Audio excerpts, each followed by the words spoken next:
जगत जननी भेली मिथिला के धिया सिया। जगत जननी भेली धरनी बनल सुर धाम यो।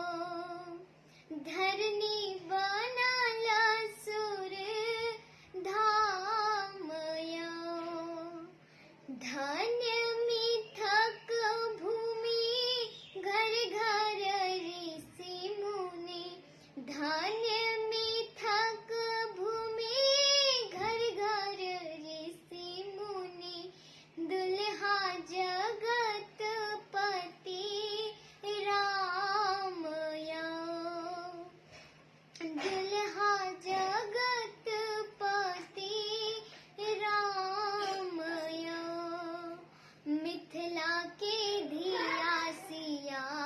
जगत जननी भेली मिथिला के धिया सिया।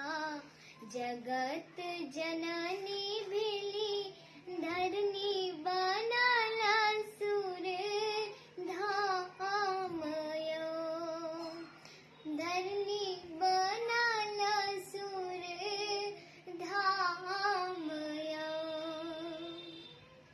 हिमगिरी के घर गौरी के नैहर। हिमगिरी के घर गौरी के नैहर।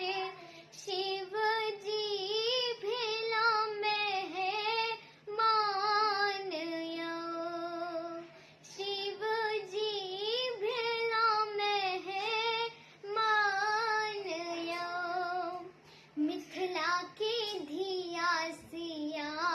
जगत जननी भेली मिथिला के धिया सिया।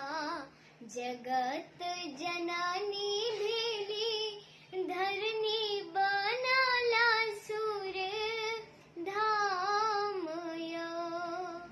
धरनी बनल सुर धाम यो। कमला बहित जता जीवच रहत तता। कमला बहित जता जीवच रहत तता। कोसिया गंडक के बथान यो। कोसिया गंडक के बथान यो। मिथिला के धिया सिया। जगत जननी भेली मिथिला के धिया सिया। जगत जननी भेली धरनी